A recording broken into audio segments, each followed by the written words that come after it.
ጤና ይስጥልኝ እንደምን ቆያችሁ ውድ ተከታታዮቻችን። ይህ ወቅታዊና እውነተኛ መረጃዎችን በፍጥነት የምታገኙበት የንጋት ቲዩብ ቻናላችን ነው። የሰዓቱን ዋና ዋና መረጃዎችን በማስቀደም እንጀምራለን። እንግሊዝ ስለ ኤርትራ አዲስ መመሪያ ወጣች፣ ማሳሰቢያም ተሰጠ። ጦሩ በድንበር ልምምድ ሊጀምር ነው፣ የሰላም ስምምነቱም ሊጣስ ነው። የዳይመንድ ቁፋሮ በኢትዮጵያ ሊጀምር ነው፣ አዲስ ታሪክም ሊሰራ ነው። ኢትዮ ጅቡቲ የተበሰረው የምስራች፣ አዲስ ምዕራፍም ተከፈተ። የተባበሩት አረብ ኤሚሬት ውሳኔ ለኢትዮጵያ አዲስ ተስፋ፣ ከአባልነቷም ልትወጣ ነው።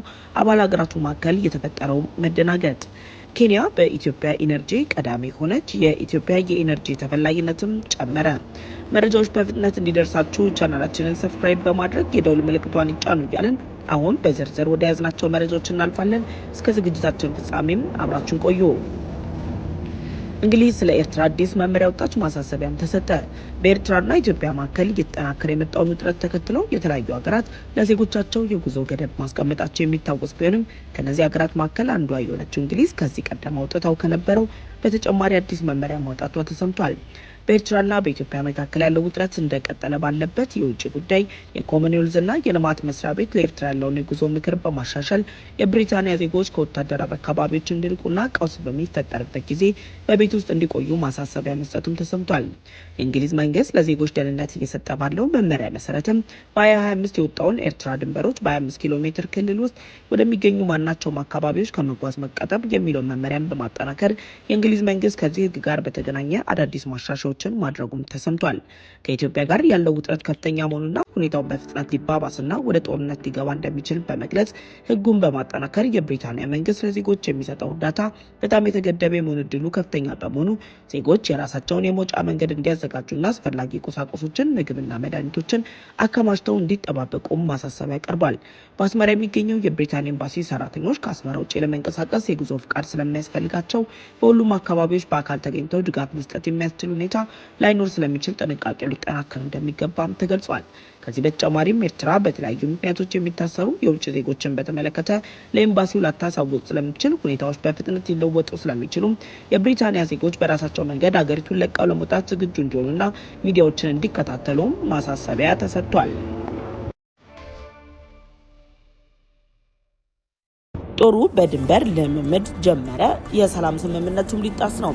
የመካከለኛው ምስራቅ ውጥረት መጠናከርን ተከትሎ ግብጽ የተለያዩ አዳዲስ ውሳኔዎችን ማሳለፍ መጀመሯ እየተነገረ ባለበት በዚህ ወቅት ላይ በእስራኤልና በግብጽ ድንበር ላይ የሚገኙ ማህበረሰቦች፣ የጸጥታ አስተባባሪዎችና የአካባቢው ነዋሪዎች የግብጽ ጦር በዚህ ሳምንት ከእስራኤል ምዕራባዊ ድንበር 100 ሜትር ርቀት ላይ ልምምድና የቀጥታ ተኩስ ልምምድ ማድረግ ማቀዱን መረጃ እንደደረሳቸው መግለጻቸው ግብጽና እስራኤል መካከል አዲስ ውጥረት ሊጀመር እንደሚችል እየተነገረ ይገኛል። የግብጽ ጦር የሚያደርገውን ወታደራዊ ልምምድ በተመለከተ መረጃውን ያጋሩት የአካባቢው ነዋሪዎች ባለፉት ሳምንታት በርካታ የግብጽ ፒክአፕ መኪኖች ወደ ድንበሩ አጥር ሲጠጉ ከታዩ በኋላ እንደሆነም የገለጹ ሲሆን ግብጽ ወታደራዊ ልምምዱን በይፋ የምትጀምር ከሆነ በእስራኤልና በግብጽ መካከል ያለው የሰላም ስምምነት የሚጥስ መሆኑም እየተነገረም ይገኛል። በእስራኤልና በግብጽ መካከል የተደረገው የሰላም ስምምነት ከድንበሩ በ180 ኪሎ ሜትር ክልል ውስጥ ወታደሮችን እንዳያሰፍሩ የሚከለክል መሆኑ ግብጽ አሁን ላይ እያቀደች ያለችው ወታደራዊ የሰላም ስምምነቱ የጣሰ እንደሆነም ተገልጿል። በ1979 እንደ አውሮፓውያን አቆጣጠር በዋሽንግተን ዲሲ የተፈረመው የግብጽ እስራኤል የሰላም ስምምነት ግብጽ እስራኤልን እንደ ሀገር እውቅና የሰጠችበትና በሲናይ ልሳነ ምድር ያለውን ወታደራዊ እንቅስቃሴ የሚገድብ ታሪካዊ ስምምነት ሲሆን ግብጽ አሁን ልትጀምር ያቀደችው ወታደራዊ ልምምድ ይህን ስምምነት የሚጥስ ነው በማለት አንዳንዶች ሀሳባቸውን በማሰማት ላይ ይገኛሉ። ይህም በሜቻም ቢገንና በአንዋር ሳዳት መካከል የተፈረመው የግብጽና የእስራኤል የሰላም ስምምነት የሚመለከት ሲሆን ከዚህ ጋር ተያይዞም በሲናይ ልሳነ ምድር ያለው የወታደራዊ እንቅስቃሴዎች ላይ ያሉ ገደቦችን ያካትታል። ይህ በእንዲህ እንዳለም የሳተላይት ምስሎችን ዋቢ በማድረግ እየወጡ ባሉ መረጃዎች ግብጽ በሲናይ በረሃ ውስጥ በራፊደም፣ በኤልባርድቢና በራስ ጆኒ አቅራቢያ 3 የተመሸጉ የራዳር ጣቢያዎችን የገነባች ሲሆን በአረብ ሀገራት የመሰረተ ልማት ትንታኔ ኃላፊ የነበሩት የቀድሞ የደህንነት መኮንን ሌተና ኮሎኔል ኤሊ ዴኬል በሲናይ ውስጥ ከፍተኛ ቁጥር ያላቸው የታጠቁ ኃይሎች በማከማቸት በአካባቢው እንዲኖሩ የማይፈቀድላቸውን በደርዘን የሚቆጠሩ ታንኮችን ቁጥር በመጨመር ቢያንስ 90 ታንኮች ወደ ኤላሬሽ አካባቢ መምጣታቸውና ሌሎች ከእስራኤል ድንበር 4 እና 5 ኪሎ ሜትር ርቀት ላይ መታየታቸውን ተናግረዋል። ነገር ግን የእስራኤል መከላከያ ሰራዊት በጉዳዩ ላይ በሰጠው ምላሽ በድንበር አቅራቢያ የሚካሄዱት የግብጽ ወታደራዊ ልምምዶች የታቀዱ መሆናቸውን አረጋግጦ ነገር ግን የተቀናጁ መሆናቸውን አጽንኦት ሰጥቷል። ከዚህ ጋር በተያያዘም አይዲኤፍ ቃል አቀባይ የግብጽ ጦር ኃይሎች በእስራኤል ምዕራባዊ ድንበር አቅራቢያ ለሚያደርጉት የጦር ልምምድ በሰጡት አስተያየትም እንዲህ ያሉ በድንበር አቅራቢያ የሚደረጉ እንቅስቃሴዎች ከአይዲኤፍ ጋር በመቀናጀት ከጊዜ ወደ ጊዜ እንደሚከናወኑ እናሳስባለን ማለታቸውን ቪአይኤን ኒውስም ዘግቧል።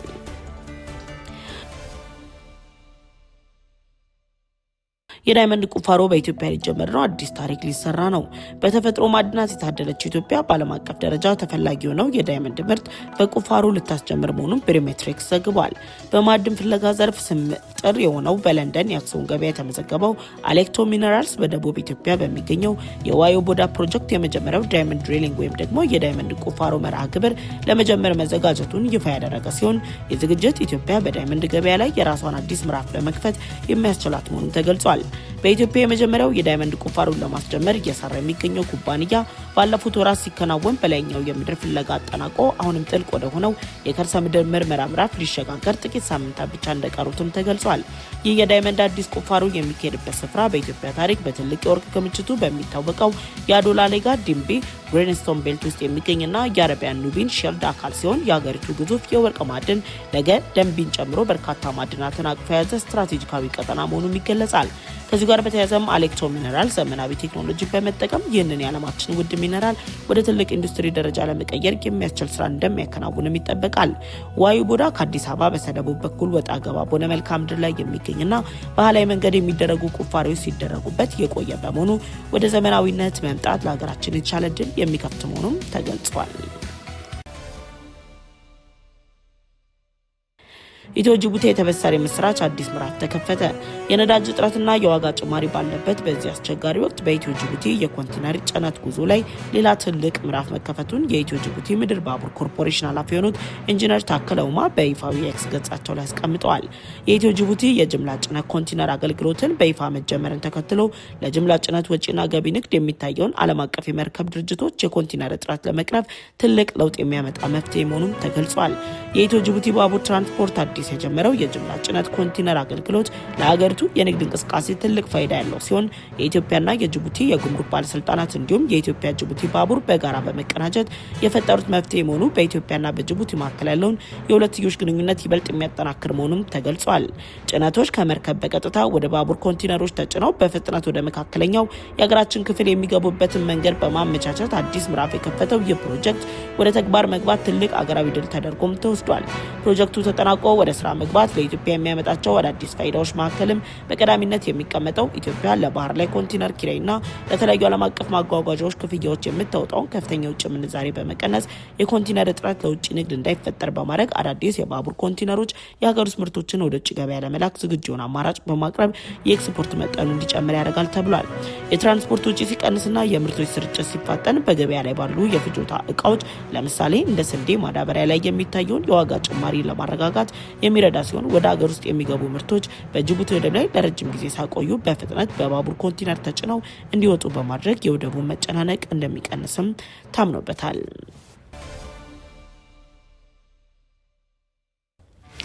የተባበሩት አረብ ኤምሬት ውሳኔ ለኢትዮጵያ አዲስ ተስፋ ከአባልነትም ልትወጣ ነው። አባል ሀገራት መካከል የተፈጠረው መደናገጥ የዓለምን የነዳጅ ገበያ ለማረጋጋትና ፍትሐዊ የዋጋ ተመንን ለመወሰን በጋራ የሚሰሩ የነዳጅ ላኪ ሀገራት ስብስብ ወይም ደግሞ ማህበር ከሆነው ኦፔክ የተባበሩት አረብ ኤምሬት ልትወጣ መሆኑ መሰማቱ ለኢትዮጵያ አዲስ ተስፋ ሊሰጥ የሚችል እንደሆነም እየተገለጸ ይገኛል።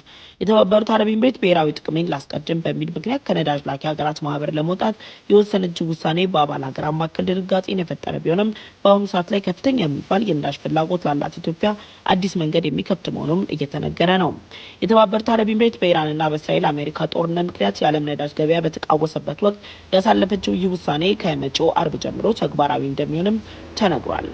ሀገሪቱ ከአባልነት የምትወጣው የራሷን የረጅም ጊዜ ስትራቴጂካዊና ኢኮኖሚያዊ እይታ ለማሳካት እንዲሁም የነዳጅ ምርት መጠኗን በራሷ ለመወሰን በማሰብ እንደሆነ የተገለጸ ሲሆን ይህ መሰሉ አጋጣሚ እንደ ኢትዮጵያ ላሉ ሀገራት ቀጥተኛ ጠቀሜታ ሊኖረው እንደሚችልም ይነገራል።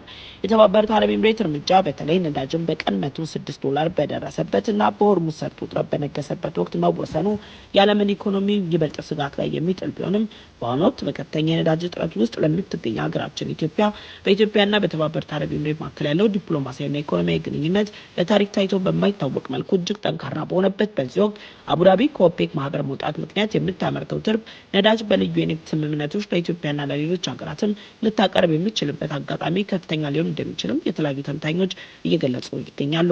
የተባበሩት አረብ ኤሚሬት ውሳኔ በዓለም ገበያ ላይ የዋጋ ቅናሽ የመፍጠር እድል ያለው ቢሆንም ከሁለቱ ሀገራት ስትራቴጂካዊ ወዳጅነት አንጻር ግን ኢትዮጵያ ቅድሚያ የሚሰጣትና የተሻለ የነዳጅ አቅርቦት የምታገኝበትን መንገድ ሊከፍት ስለሚችል እርምጃው ለሀገሪቱ የኢኮኖሚ መረጋጋት እንዳንድ ትልቅ ተስፋ ተደርጎ ሊወሰድ የሚችልበት እድል ሊኖር እንደሚችልም ተገልጿል።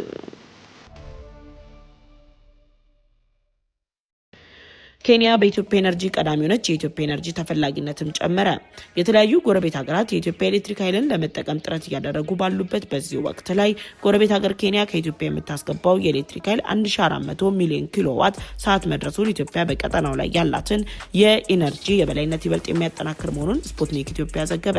ኬንያ ከኢትዮጵያ የምታስገባው የኤሌክትሪክ ኃይል ከ5 ዓመታት በፊት ከነበረበት 4.7 ሚሊዮን ኪሎዋት ሰዓት በጣም ከፍተኛ እድገት ያሳየ ሲሆን በዚህ ኃይል ግዢ ላይ የታየው ከፍተኛ ለውጥ በተለይም እንደ አውሮፓውያን አቆጣጠር በ2022 በኋላ በይበልጥ የጎላ ሲሆን በ2023 በከፍተኛ ሁኔታ ጨምሮ በ24 እና 25 እድገቱን በመቀጠል በቀጣይ ለታንዛኒያ እና ደቡብ አፍሪካን ጨምሮ በአፍሪካ አህጉር ለሚገኙ ሀገራት የምታበረክተው አስተዋጽኦ እጅግ በማሳደግ የውጭ ምንዛሬ ገበያን ከፍ እንደምታደርግ እየተነገረ ይገኛል። ኢትዮጵያ የኬንያ ሶስተኛዋ ግዙፍ የኤሌክትሪክ ምንጭ ያደረጋት ሲሆን ይህም ኬንያን በኢትዮጵያ ኤነርጂ ላይ በቀዳሚነት አስቀምጧታል። ከሀገሪቱ አጠቃላይ የኃይል አቅርቦት ወደ 10% የሚጠጋ ድርሻ እንዲኖራት ያስቻላት መሆኑ በኢትዮጵያና በኬንያ መካከል ያለውን የሁለትዮሽ ግንኙነት ይበልጥ የሚያጠናክር የድል ዜና መሆኑም ተገልጿል። መረጃዎችን ሲያቀርብላችሁ የቆየው የንጋት ቲዩብ ቻናላችን ነው። የንጋት ቲዩብ ቻናላችን ቤተሰብ ካልሆናችሁ የደወል ምልክቷን ተጭናችሁ ቻናላችንን ሰብስክራይብ በማድረግ ቤተሰብ እንድትሆኑ ጋበዝናችሁ። ቻናላችንን ሰብስክራይብ አድርጋችሁ ቤተሰብ ከሆናችሁ ለሌሎች መረጃው እንዲደርስም እንድታጋሩ እንጠይቃችኋለን። በቀጣይ በሌሎች መረጃዎች እንመለሳለን። እስከዛው ቸር ቆዩን።